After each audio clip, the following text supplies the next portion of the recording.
Hey, everybody, welcome to the Master Passive Income Show. I am super excited to have somebody on who is a student of Master Passive Income and actually has properties. He's already started buying properties. He's doing really, really well. He's successful. Luke Fisher, thank you so much for being on the show. I really appreciate you being on. Absolutely, Dustin. Thanks for having me on. Just as before we get started, I just want to say I absolutely love your enthusiasm, and I can really tell that you love real estate, and I love real estate. And so, just like listening to your podcast, it's just really, really encouraging hearing your voice and everything. Like this guy loves what he's doing, and like I want to do what this guy's doing. So I appreciate that about you. Thanks, man. That's great. I really Yeah. appreciate you hearing that. And for everybody listening to this on the podcast, I'm actually recording it as well. So if you want to watch this on YouTube, you can see that Luke and I are just having a conversation here. He and I just like your next door neighbors. We're just normal guys that want to help each other out. And so if you go to masterpassiveincome.com/YouTube, you can definitely watch everything on there as well. But man, okay, so Luke, take us back to when you first got into passive income and real estate. Now, what were you doing in life and that got you to switch into thinking, I want passive income and I want rental properties as well? I always, I guess you got to take me back to when I got my first job, which honestly wasn't that long ago. I'm pretty young.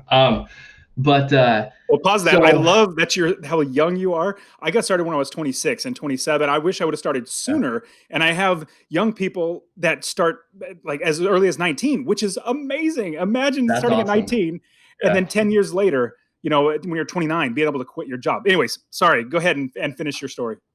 Well, absolutely. Like, well, the earlier the better. I mean, just thinking like you start at 19 and you just really hit it hard. You can graduate. You can, quit your job well before 29. It's just a really cool, awesome thing you can do. Anyway, so yeah, got hired. I've worked in agriculture. I've really only ever had one job, but worked in agriculture, and as soon as I graduated from high school, and it's long hours, everything. I like to work and everything, but uh, I had my girlfriend, who is my wife now, girlfriend at the time, and wasn't able to spend a ton of time with her. Wasn't able to spend a ton of time with my friends. I was paying for school, getting through school, and so I didn't have a lot of free time, and I thought work was for me, and I need a different kind of work. Um, so I kept going through, and I'm like, there's got to be something better. And so I've always been kind of interested in real estate. I always wanted to buy my own house, just pride of ownership type of thing. Um, so I started listening to Dave Ramsey, I was going to school. I was going to school for finance, listening to Dave Ramsey, and Dave Ramsey says you need to uh, pay off all your debt. I mean, only go into debt to go to school, but get all your debt paid off and everything. So I'm like, all right, I'm going to do that. So no debt for school, pay everything off, do what Dave Ramsey says, and then he says, okay, now you can go get a house. It's best to pay cash for it, but you can get a loan. I said, okay, Dave, I'm going to go get a loan. So I kind of saved up some money, and at this point, I had just graduated from college, and so I went and got a house. It's a it's this house actually, 2 bed, 1 bath, um, and so I got that, and I'm like, oh, well, what's the next step? I'm working my job. I've had a job since I was 18. I think like 23 at this point, but I just I didn't really want to work a whole lot more. And so I just started looking at avenues and different places to just get out and I guess just leverage myself. Because, like you said, I don't like trading dollars for hours. It's just not the lifestyle I want to do. So uh, I just kind of started searching more and listening to your podcast and everything. And that's kind of where it started. That's terrific. Yeah, that I find that Dave Ramsey is fantastic for probably about 90% of the population out there. Most Yeah. people, they're Yeah. not geared to be investors like us, or they don't see the vision that we have and what it can be. But it's great information to get you financially educated. But then from there to actually be wealthy, to be able to where you don't have to work a job we need to have outside education. So now you found my podcast, you started listening to it. Now tell me about your purchase of your first house. Now you have a 2-bedroom, 1 bathroom where you're currently living in. And Mhm. where do you currently live? And then where did you buy your first rental property? Sure. So I purchased my 2-bed, 1 bath in Spokane, Washington. That's where I've grown up, been here nearly my entire life.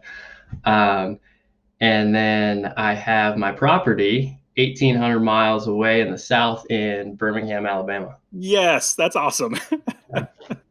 So, man, okay, how do you do that? Like, how do you buy so far away from you and not worry about the property, not worry about the 2 a.m. phone calls? Because that's what everybody worries about is a 2 a.m. phone call. So, how do you do that? Uh, 2 letters for you, PM, property manager. I mean, that's Exactly. really all Yeah. there is to it. Yeah. Now, I completely agree with you. Okay, so you live in Spokane, Washington, but you're investing in Alabama. Now, I personally believe that if you go into the Midwest, down in the Southeast, and the Carolinas, into Florida, there are some great areas to invest in. In fact, all my students are investing. Now, you just took lead. You were learning, and then you realize, okay, let me go ahead and get some more education. Now, let me ask you, how much do you think, in a roundabout numbers, did you pay for college? Whew. Um, Probably 30 grand. Yeah. Okay. $30,000. It was pretty cheap actually, just in That's state and much everything. cheaper. Yeah, Yeah, much cheaper than I heard from most people. Usually it's like yeah, 50, yeah. 60, $70,000.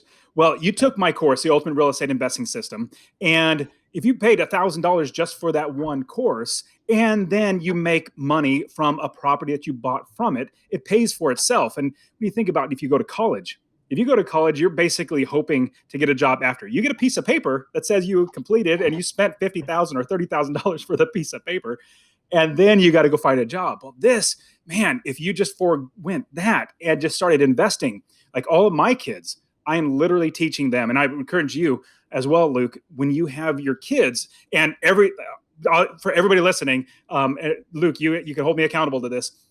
Your kids will absolutely, you guys already bought into the course, make sure that they take the course. I want them to learn, I Absolutely. want them to grow. Give them your access so that they can get in there. This is generational wealth. I want people to realize that, man, this is going to change your life. Okay, so you Can I bought just the a little school. side note right there? So, Yeah. I am totally a believer in you do not need to go to college. I've been there. I have done that. Uh, I think we need to change the school system a little bit to teach basic financial education. And honestly, if I just knew my basic financial education, time value of money, something just easy stuff like that, that's all you need. And so, like you're saying, if I were to just not like take my 30 grand, that's more than a down payment for the market that I'm looking at. And yeah, I'd be much more ahead. So I'm totally a believer. I've been there, done that. College most likely won't be for my kids.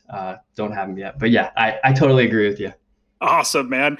Yeah, I told my kids because I have money for them for not necessarily for college because I personally don't believe that everybody needs to go to college. I personally believe you can actually do without it and go buy real estate, start your own business, so many different ways. I know personally that I could teach my kids how to make money and provide for themselves and their families so much better than almost everybody. I mean, other than more like Warren Buffett or some, the really top dogs. Yeah, I yeah. know I could teach them really well, so I'm going to be teaching them now. Okay, so from here, you buy your first house. You're listening to Dave Ramsey. Now you're realizing I want to buy my first property. Walk us through the deal that you have, the property that you bought, how you found it, how you funded it, how you're managing it, and how you built the business first. Sure. Yeah. Well, I guess first I was looking in Ohio, Cleveland, Ohio, and I really thought I wanted to get a property there. And so I was looking there. I was learning the area. I talked to a bunch of property managers in Cleveland. It was actually kind of a suburb I was looking at is Parma. Um, I have a and property in Maple Heights, which is right around Cleveland too, so I okay, know yeah, exactly what yeah, you're yeah, talking yeah. about. Yeah. So I really, I kind of I liked the numbers. I was working and by the way, I mean, if you know your numbers, you have all the power in the world. Like that's all you need to know. Um, so kind of learning the numbers, just soaking up as much information as I could. But it kind of deterred me a little bit just because the crime was pretty high there. And then the taxes were pretty high there as well. And so I was like, I don't know if this is for me. I'm looking at other spots. And so it's just kind of a random little deal. I was listening to the Bigger Pockets podcast, and it's just a commercial or something like for Deal Machine or something. And all they said was Birmingham, Alabama. Like, and I just heard it and it just clicked. And so I guess there wasn't much of a methodical process looking into Birmingham. So I looked into Birmingham. Taxes were super low. And I mean, there's crime everywhere, but it was a lot lower in the area. And the area I'm looking at is Center Point there in Birmingham. But decided to go to Birmingham. And it really, at this point, I had purchased your course, and it was so simple. Like, I almost didn't have to think, right? Because Sweet. you took me through every single tiny little step, and it was just easy peasy. It was long. There was a lot to do. It took me about a year to set up the business. There's a little contract you signed to yourself. And so I said, I'm going to get a property here in 3 months. Well, I was a little bit discouraged. I didn't meet that because I just had so much more to do. But yeah, it took me a long time, but it went through every step, found my property manager, interviewed about 5 property managers, and this guy representing this company, he knew his stuff. He always contacted me just like that. If I had a question, just got right back to me, and I really highly value that. And then realtors, interviewed about 5 of those. I picked 3 that I liked, but the others, the other 2 just kind of dwindled down, and they didn't communicate with me as much. So there was really one shining star with my realtor. And so, yeah, just building that business, it took some time, but it was definitely worth it. So was it a year from the time you really started, you jumped in the Ultimate Real Estate Investing System and then eventually bought your property? Maybe a little bit less, but pretty close. That's, Yeah. I mean, that's terrific. I know when I first got started, it took me about 6 to 12 months. I can't remember exactly because it was quite a little while ago, but it took me quite a while to actually do it. And I didn't know what I was doing. I literally flew there. Now I got to ask you a question. Did you fly to Alabama to look at the area? My family and friends think I'm absolutely nuts, but no, I've never seen it. Yes, I love it. All the 30 plus properties I have, I've literally only seen one of them before I bought it. And I've only seen 2 total out of all of them. And I don't go to the States. I'll never go back to the States unless I need to. But yeah, so is that nerve wracking to do that? Absolutely. Yeah, you kind of say in your podcast and when you're teaching, it's only inventory. Don't get emotional about it. Well, that kind of goes out the window when it's your first deal. You're going to be emotional about it, and it's a little nerve wracking. So yeah, it was kind of scary, but I had you hold my hand the entire way through, and I said, like, Dustin's done this. He says it's okay. I know my numbers. It's going to be fine. So. Awesome. So to everybody listening, I have the Ultimate Real Estate Investing System. That's a course that I created. Hundreds and hundreds of hours of my personal time I put into do the teaching. But I do also have a free course that's basically going to show you in a nutshell everything you need to do. So if you text the word rental to 33777, 33777, rental, RENTAL, I'll give you my free real estate investing course. It's a PDF you'll download, see basically how to do it. And then the Ultimate Real Estate Investing course is like 100 times that. So there's so much more to learn, but I just want you to get started. So from there, Luke, we now tell us about the property. How big is it? How much did you buy it for? How much passive income do you make? Yeah, it's a 3-bed, 1.5 bath, 1348 square feet, 1-car garage. I was really trying to get the 2-car garage because, that's your like spiel, and the 2-bath. Didn't quite get there. But in that area, it's kind of hard to find the 2-car garages. It's a real struggle. So yeah, brick house. It's got a decent sized lot right by an elementary school. Good neighborhood, pretty low crime. Probably a 3-star, 3 out of 5 stars as far as just the neighborhood goes. That's great. So when Luke just mentioned the 3-bedroom, 1.5 bath, 2-car garage, 1,300 square feet. So in the course, I teach that the cookie cutter home, this is the type of home that everybody wants to either rent or buy when you want to sell, is a 3-bedroom, 2-bath, 2-car garage, from 1,200 to maybe 1,500 square feet. And I teach so much about reasons why and how to find them and all that sort of stuff. But you did that. So that's great. And to also touch on the bathroom and the garage, the only one that we do not change or cannot go under is the 2-bedroom. We never buy 2 bedrooms. Those are horrible. I've bought them before. They're not good. Just don't do it. There's so many more 3-bedroom. But the 2-bathroom and the 2-car garage, it's okay if in that specific area where you're investing, they all don't have 2-car garages. So if you have, let's give you an example. Let's say you have the one house out of 500 that have a 1-car garage. All the other ones have 2-car garages. That's not good. You want to have like kind. Same thing with if all the other properties have 2 bathrooms and you have the one that has 1 bathroom, they're like, yeah, I'm going to move on. So that's what he's saying. Okay. From there, Luke, talk to us about how much, if you don't mind sharing, how much did you buy it for? What are your expenses every single month? How did you fund that property as well? Sure. Yeah. They were asking 89 for it. I offered 78, and then they countered at 84. And so I said, okay, I'll do it at 80. And so we had a contract at 80. And then my mortgage broker said, hey, you know what? You're an investor and everything. You like to keep your cash. Why don't you say 82,000, and that way your monthly payment is just a slight bit more, but they cover the closing costs, and so you get to keep that cash, and you can just keep your business going. So I was like, that's a good idea. I don't know what the math works out to, but $10 more, if that, probably not even that, a month. So yeah, it rents for $900 a month. The mortgage, escrow, and insurance is $443. So I'm taking home before, and then my property management is 8%. So it's about $385 of net income from that. And that's not taking into account, repairs, vacancy, all that. Vacancy factor. But actual cash flow on a good month is $385. Whew. Man, that is brilliant. Okay, so there's a couple things I want to touch on. Number one, the mortgage broker was absolutely correct to recommend you asking that. Now, for him, he's going to maybe make a little bit more money, but not much. It's only $2,000, but it's really, really smart because you're saving your cash. That's an extra. Closing costs are going to be like $3,000 to $4,000. You're or maybe $2,000 to $4,000, depending on what it is. So you're basically prepaying it by having your mortgage, but you have more cash. Long story short, that's a great pro tip for everybody listening to this. After you've already done it, already have your contract, you're already ready to go. It's just going to help the seller to realize, hey, we're just shifting the money a little bit. I'm going to give you a little bit more. You're going to pay they don't have any reason to say no. It's just silly, but they would. But I do also want to touch on. So I love negotiating. That's like one of my favorite things to do, especially in real estate. You literally, if we just go off the $80,000, because with the closing costs and everything, they were asking almost $90,000.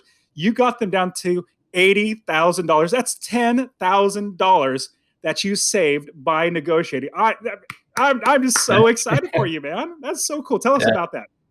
Yeah, well, I guess, I don't know. It was really cool. It was probably, just a few days. As soon as I saw the property, and I guess I'm kind of a weirdo, but I look at Zillow like 100 times a day. I'm always looking at Zillow, and I like looking at deals. You need to. Yep. Yeah. And so, I saw the property, showed it to my, realtor, and he said, yeah, this looks like a good deal. We put an offer in that night, and it was ready to go. So, and I do everything on my phone. So there's hardly any time I ever use my computer. Little side note, you emailed me before. It's like, make sure you have a webcam. I said, oh crap, I don't have a webcam. So I went to Walmart like 30 minutes before the interview, grabbed a webcam, set it up. So I now have a webcam. So that's pretty cool. Awesome.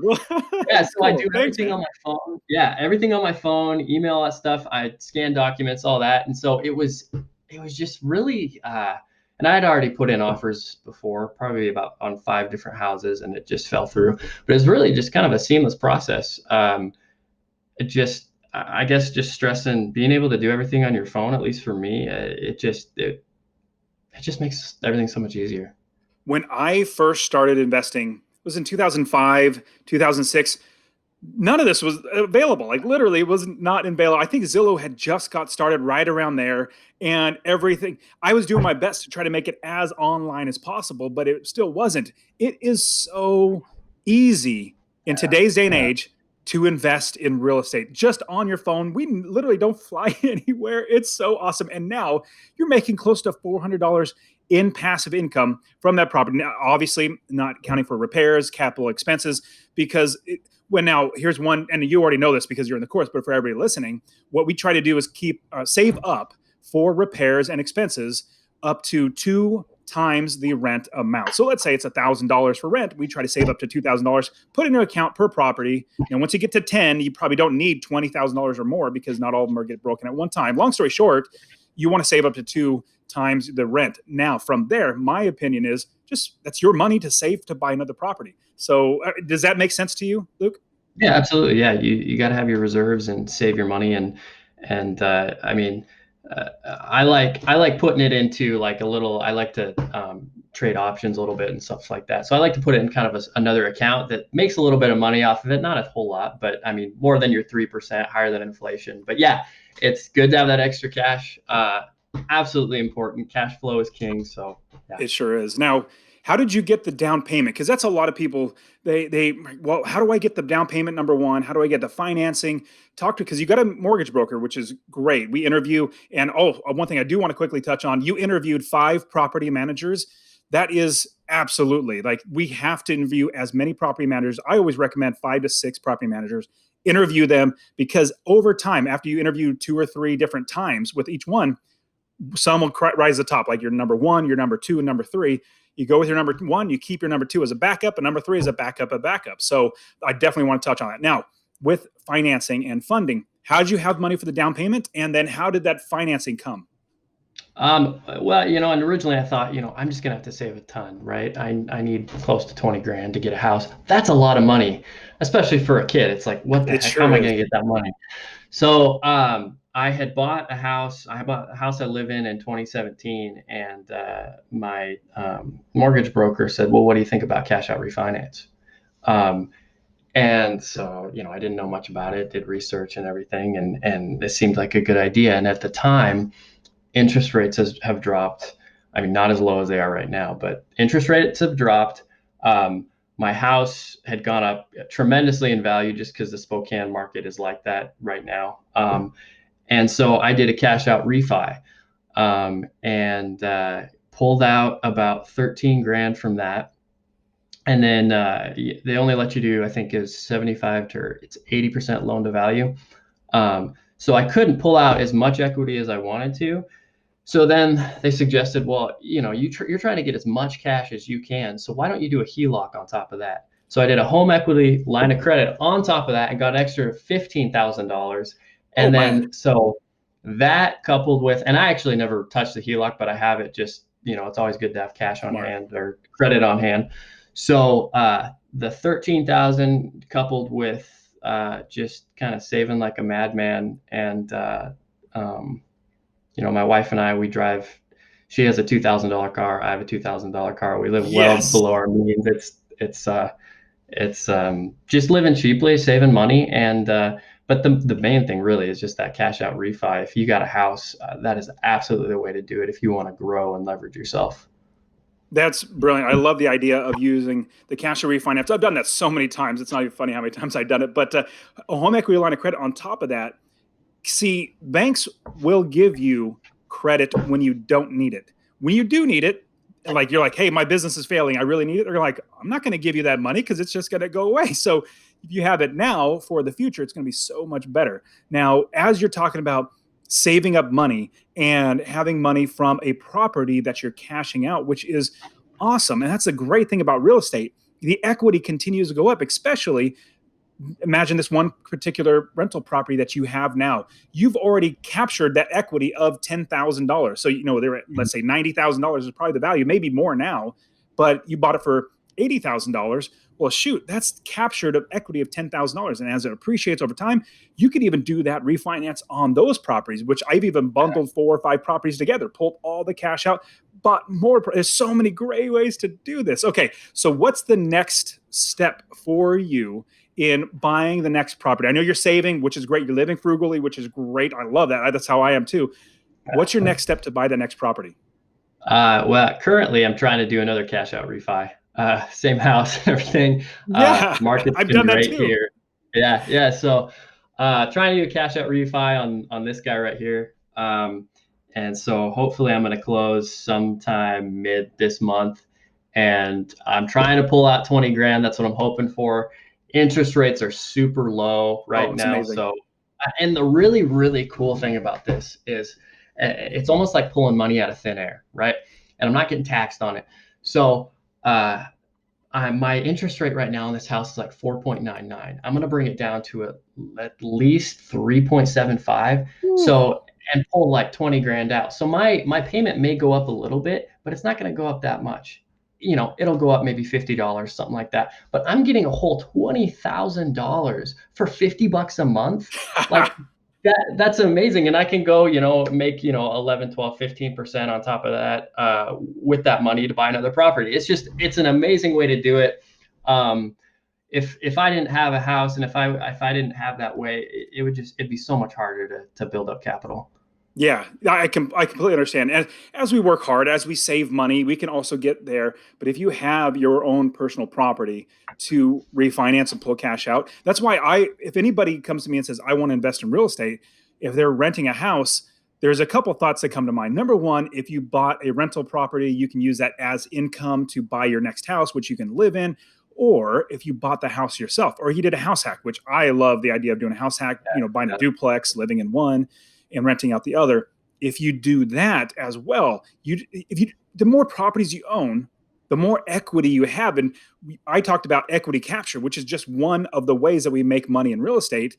Also, just market appreciation, just over time. Like you said, you've already done the cash out refinance once, but because the interest rates are so low, prices are still going up. I think it's going to keep going up for at least another 6 months, maybe a year, and then they might I hope kind so. of plateau a little bit, because the interest rates are 3%. I mean, shoot, that is so crazy how low that is. Yeah, And I yeah, that $50 a month, let's say if it is $50 a month because the interest rates is lower, which is great, you buy one property that destroys that $50 a month that you're paying in yeah, extra yeah. for this one mortgage. So, and then you still have your home equity line of credit. So, thinking about financing, you've got so many options. Now, did you use a regular conventional loan as a second property or an investment property on the one in Alabama? Yeah, absolutely. 30-year fixed, conventional, 20% down. Yeah, and I mean, 20% down sounds like a lot of money, but when it's an $80,000 property, I think that's like $16,000 or something. 16,000. Yeah, it's not that. I mean, it's a lot of money, but in the grand scheme of things, it's really not that much. Yeah, no. For us who are frugal guys, it's a lot of money, but you just realize how you can utilize other people's money, Hmm. refinancing, all that sort of stuff. Even hard money. I have students that use hard money loans to get things and Uh, then refinance it out. And it's just, and here's the best thing. There's just so many best things about real estate. So, what I also love is that the numbers are almost fixed. Like they don't change a lot. Like all of our expenses, they're very fixed. Like our mortgage doesn't change. And if you get a regular 30-year fixed like we try to do, oh my goodness, it stays there. Rents go up, but our mortgage stays here. And then yeah, when that mortgage is gone, we still have that money coming in. I was blessed to be able to pay off a lot of my loans when I quit my job because I just had money coming in. I was like, well, let's just pay this one off. And then let's pay this one off. And then that was just that much more passive income because it wasn't yeah. going to a That's an mortgage. excellent problem to have. I got too much money coming in. Yeah, So, what is your idea about investing in? I have my own opinion, so I'll give you my opinion after. I want to ask you what your sure, thoughts are. sure. Investing in a brand new, or you're already in Alabama. Mhm. What's your opinion, or what would you do? Would you start a whole new area? Would you still continue in Alabama? What are your thoughts? Well, since I think it'd be a shame to start in a whole new area since I've already built a business in Alabama. I do want to diversify and go into different areas, but I think at least another two properties, two more in Alabama and in Birmingham in that specific area. I know pretty well. Um, so yeah, I want to just take advantage of the knowledge that I've built up because it's taken a while to build up that knowledge, and then I do want to move to a different area and just capture something there. But yeah, for now, Alabama's my area. I wholeheartedly agree. It takes a lot of work to build up the business. It takes a lot of work to know the market, to know what's a good deal. So when a good deal comes on the market, you're like, that's a good deal. I know because I passed up on one and I'm kicking myself. So I better jump Yeah. on this one. Yep. Yep. Wholeheartedly agree. Now, a lot of questions, or a question I get from a lot of people is, how do you know when you have too many properties in one area? And my easy answer is, you just internally will know. Like, you'll just get a sense of that. I can't give you a certain number. It comes down to price point, how much you paid for the property, how many mortgages you have, how stretched thin is your property manager, what's the market like, so many different things. You are going to know your market so much better than I ever would. For me, it was literally about 12 properties in one area. It's Oh like, you wow. know what? It's about time for me to start branching out, because if my property manager, God forbid, croaks or, dies or whatever, I'm going to be stuck. Like, I need to diversify. So you'll get to that point where you realize, you know what? It's time for me to move on. But here's another great thing. So I completely agree. Keep going with Birmingham, Alabama. Keep doing that. But even though you've already built that business, keep buying there. But in the meantime, you've already done it once. Like, I Mhm. showed you how to fish. Instead of just giving you a fish and say, here you go ahead and eat. No, I showed you how to fish. Now you keep buying in that one area. You have more time. Let's say in the next 6 months, start researching a whole nother area, because you don't need to continually research because you've already built the business here. Start thinking, okay, I'm going to start analyzing a whole brand new area. While I'm still buying in Alabama, I'm going to start analyzing a brand new area. So when I am ready, I'll already know the market, I already have people set up, the business will already be set up. Does that make sense? Absolutely. That's an excellent pro tip. And yeah, yeah, as soon as I'm ready and I got that money and all that stuff and I'm ready to move, I can just kind of nab another property quickly. There's no time wasted. So yeah, no, that makes complete sense. Awesome. I get the a lot of questions like, when should I do this, or when should I do this, or when should I do this? I guess it's just how my mind works. I try to line things up in, not necessarily in order, but I try to do things at the time that is necessary, and I can also do something at the same time. So I'll give you an example. Mhm. So a lot of people that come to me for one-on-one coaching, which, pausing this whole thought, I love that you just took the course. You didn't get the one-on-one coaching, and just from the course, you were able to do this. And because that's how I built the course, was like step by step. You just do this whole process, and you'll get there. So I love that. But going back to what I That's was awesome. saying, yeah, with going back to what I was saying, with, as you are building your business and thinking about step by step, and people come to me for one-on-one coaching, they say, well, should I get education now, or should and it's always the or. They always say, or should I, get my finances in order first? And I would say, well, it's not an or, it's and, Yeah. because Yeah. it's going to take time for you to learn. And for everybody listening, there is a lot to learn. I'm not going to kid you. Inside the course, I spent hundreds of hours creating this. I mean, Luke will absolutely attest to it. There's so much to learn in there, but I put it in there because I want you to be successful. Like, I don't do this to make money. I make my money through real estate. I want you to be successful in doing this business. So I give you everything that you need. And what I tell people is, if you don't have the finances right now, you will continually grow your finances by saving money, by, if you need to work another job, whatever it might be, like refinance. Like, if your refinance is going to come through in 3 months, well, start your education now. So in 3 months, your education will be caught up to your finances, so you can then start investing. Does that make sense? Absolutely. Yeah, that's an excellent way to do it. I totally agree. Just maximizing your brain, because it is a really I think a lot of times, and I'm definitely guilty of this. I say, well, I'm going to do this at this point, and so it's an excuse to put it off. And so I'm going to wait until I build up a certain amount of money, and then I'm going to start learning about real estate. It's like, well, like you said, why not do and just capitalize on your brain and always be thinking and always be kind of multitasking. Yeah, I can totally relate to that, and that's an excellent thing to do. Awesome, Luke. Now, I have a thought that, so I've been working with a couple of students inside the Ultimate Real Estate Investing System and talking to other people, and just between the idea of building a business, you're on your own. But my thought was, why don't we, in the Ultimate Real Estate Investing System and the real estate wealth builders community that we have, why don't we do it accountability, like, we have a partner or somebody that's maybe developing in a whole brand new area. You guys could be in the same area, but people who are a part of master passive income student community, from there that you get partnered with somebody, and you guys hold each other accountable. You share what's working for you, maybe share lenders or share property managers, or even, hey, I'm building it over here, you're doing it over here, then we can compare notes. What are your thoughts about, would that be beneficial? Oh, absolutely. I'm actually am a part of an accountability group already. And let me just I don't know if I even would have been able to do this without them, because they're you tell them your goals. It's a bunch of a few guys I just get together with once a month. I guess shout out to Cody, Chase, Will, and Tanner.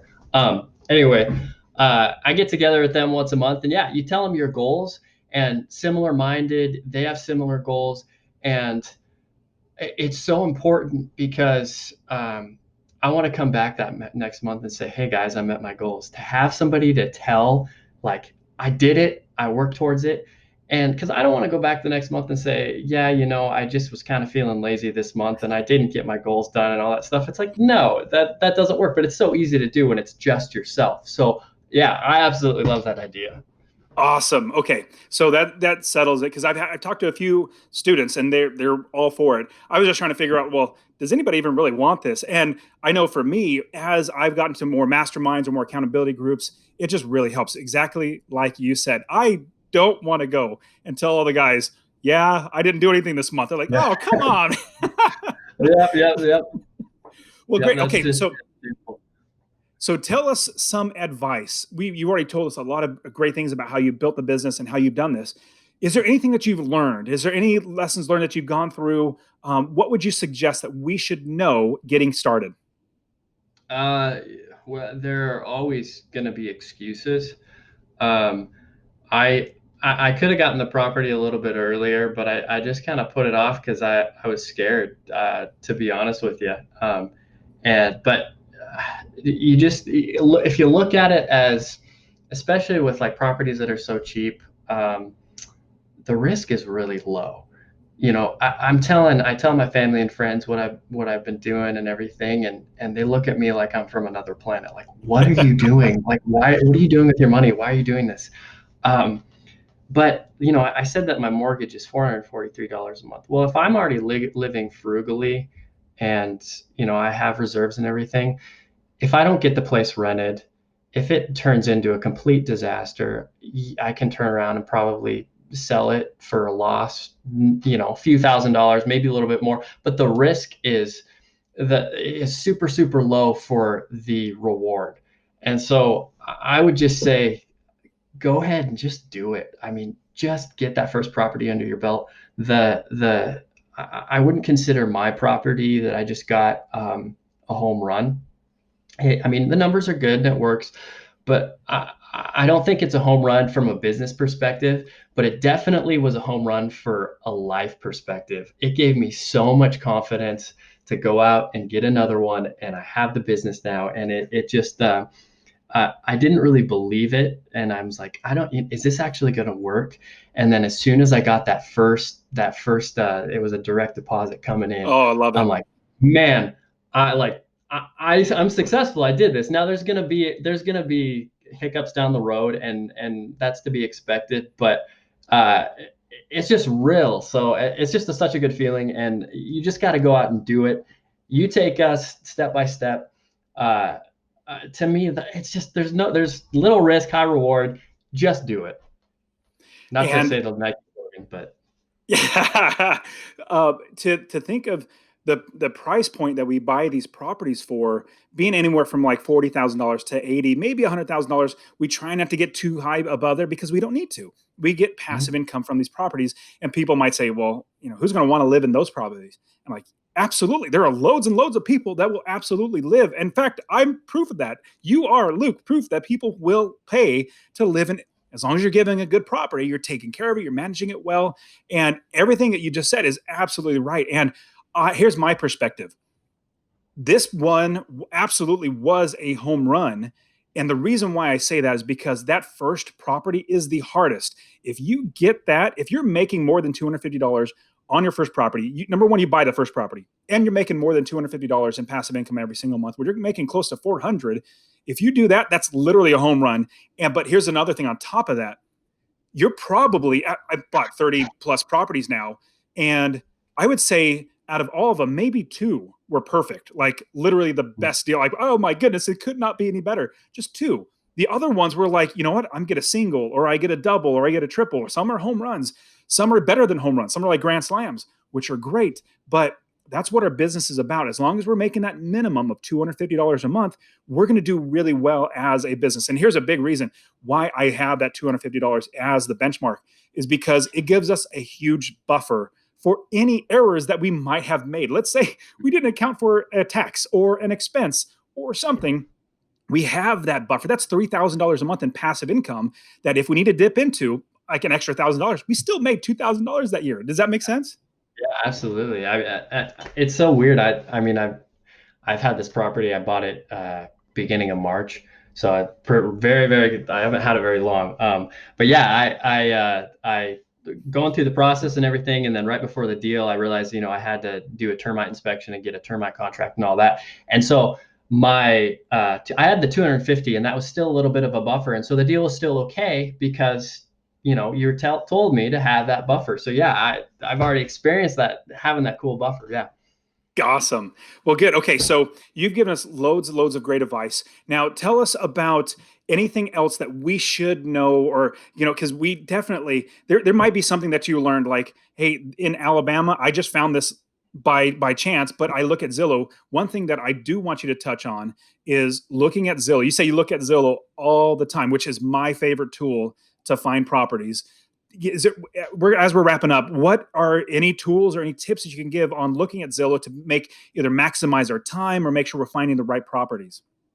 So really, I don't, I know it's all about capitalizing on your time and leveraging yourself, but I look at, if you just look at it every day, basically, I just narrow it down to 3 bed, 1 bath, because I like to see the 1.5s in there. And then $120,000 is my max. And then I just look at that and I have my parameters. And so I just look at that every day. And really, Birmingham's a decent sized area, but there are not a lot of properties that come on the daily that fit under those parameters. So when I see one that I like it, just a light bulb goes off. And so, yeah, knowing exactly what you want. I'm looking more into those brick houses. It's got some curb appeal. So knowing exactly what you want. And then aside from Zillow, there's Trulia. I'm sure you've heard of Trulia. Mm-hmm. They have, and it's not perfect, but they have you can actually look and see how the crime is in certain areas. And so that's just to get a feel for the area. When I'm looking at a new area or a neighborhood, I'm like, oh, this could be a good area to invest in. I type in that address and I see where the crime is, and I say, oh, nope, not a good idea. Let's stay out of there. So yeah, just those tips. Always just be looking at houses, make it a habit, and make it, if you do it more and more, you're just going to get really excited about it. So, and it's not going to take you hours every day. You're looking at probably 5 or 10 minutes at most, because you know the market. You know when a property comes on because, hey, I've already seen all 10 of these. I already know them. Oh, here's a new one. So it's so much faster because you're into that market. Is that right? yeah, absolutely. And if you know your numbers really well, they have a calculator for you at all the time, that you can just quickly go through your numbers, see if it's even worth looking at. You use the 1% rule. So if it doesn't even meet that, just pass on by. And yeah, it's doesn't take a whole lot of time if you know what you're looking for. But you can only know what you're looking for if you look at it every day and kind of get a feel for the market. That's great, Luke. Man, Luke, that so many great things. I'm super excited for you. I'm rooting for you to get your next property, and be on the lookout for this accountability partnership or something that we're developing it, or as I'm developing, because it's really just me. I have one of my students who's come on as the community manager. He just like, hey, I love the community here. Let me help out. So he's helping out. But as I put something together, be watching out for that. But Luke, you're fantastic. So do you have any reason or way that anybody would want to reach out to you if they want to talk to you? I mean, you don't have to give your personal number, but like, do you have a website or something that you'd like to share out to everybody?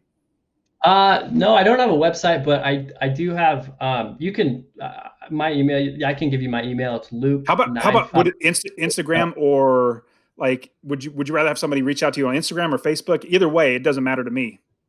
I don't do Instagram or Facebook. Wow, Kind of a, what? kind of a, You're the kind of one person? Yeah, yeah, yeah. So, Well, not really. I've been. let's not Go give out ahead. your email address because I know there you'll probably get a decent amount of emails.